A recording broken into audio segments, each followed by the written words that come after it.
প্রিয় বন্ধুরা, তোমরা কি এই লোকটাকে কেউ চেনো? একে নাকি সবাই চেনে। ভিডিওটা দেখতে থাকো, এনার পরিচয় দিয়ে দেবো। হ্যালো বন্ধুরা, welcome back to my new mini blog. তো দেখো, আমি সন্ধ্যের পরে যে কাজটা করতেছিলাম সেটাই তোমাদের সঙ্গে শেয়ার করছি।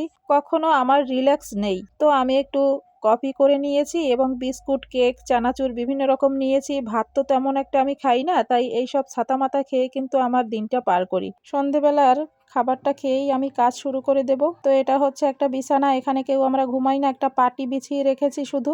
এই বিছানায় এত কাপড় চোপড় আছে কেন জানো?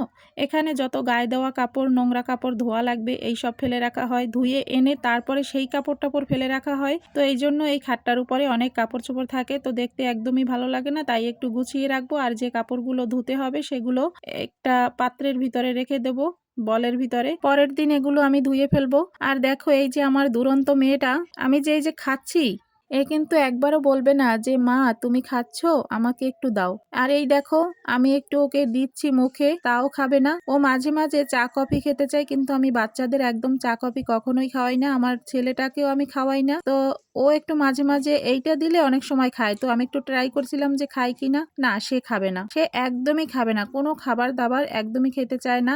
আর এই জন্য দেখো, এই যে হ্যাংলা, অনেক চেষ্টা করতেছি খাওয়ানোর, কিন্তু খাবে না। তো প্রিয় বন্ধুরা, আমার এই দৈনিক ডেইলি মিনি ব্লগগুলো তোমাদের কেমন লাগে একটু কমেন্টে জানাবে। আর যদি আমার ভিডিও ভালো লাগে আমাকে ফলো করে লাইক কমেন্ট শেয়ার করে পাশে থেকো প্রিয় বন্ধুরা।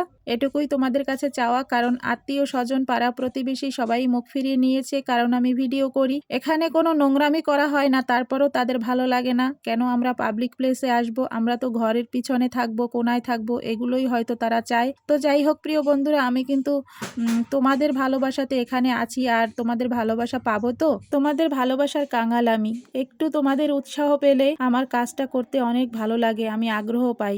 এখান থেকে আমি সফলতা অর্জন করে আমার ছোট ছোট কিছু স্বপ্ন পূরণ করতে চাই, না হলে তো আমার এই আত্মাটা অতৃপ্ত আত্মা হয়ে থেকে যাবে মৃত্যুর পরেও, তাই না? তাই প্রিয় বন্ধুরা, একটু পাশে থেকো, এইটুকুই শুধু তোমাদের কাছে চাওয়া, তোমাদের এই বোনটার পাশে, এই বন্ধুটার পাশে। আমার কিন্তু ফ্রেন্ড লিস্টে অনেক আত্মীয় আছে, তো কেউ কেউ অনেক ভালো, আবার কেউ কেউ হচ্ছে সমালোচক। যেমন আমি যদি কোনো কান্নার ভিডিও, সিনক্রেট ভিডিও বা এই ধরনের কিছু করি, তাহলে সেটা নিয়ে তারা সমালোচনা করতে খুবই পছন্দ করে এবং সেই ভিডিওটা কিন্তু তারা বেশি দেখে। তাই এই ধরনের কোনো ভিডিও যদি আমি দেই, তাহলে সেটা তোমরা কিছু মনে করো না, কারণ মাঝে মাঝে ওদেরকে মনে একটু সান্ত্বনা দেওয়ার জন্য এই সব ভিডিও দিতে হয়, কারণ ওরা তাহলে জেগে ওঠে। আর কেউ কেউ যদি এখানে কোনো নেগেটিভ কমেন্ট করে, তাহলে আমার আরো বেশি ভালো লাগে, কারণ তখন আমার মনে হয় যে এই ভিডিওটা মনে হয় তার জন্যই ছিল। তো কালকের কান্নার ভিডিওতে এরকম একজনের দেখা মিলেছিল, একটা কমেন্ট করেছিল।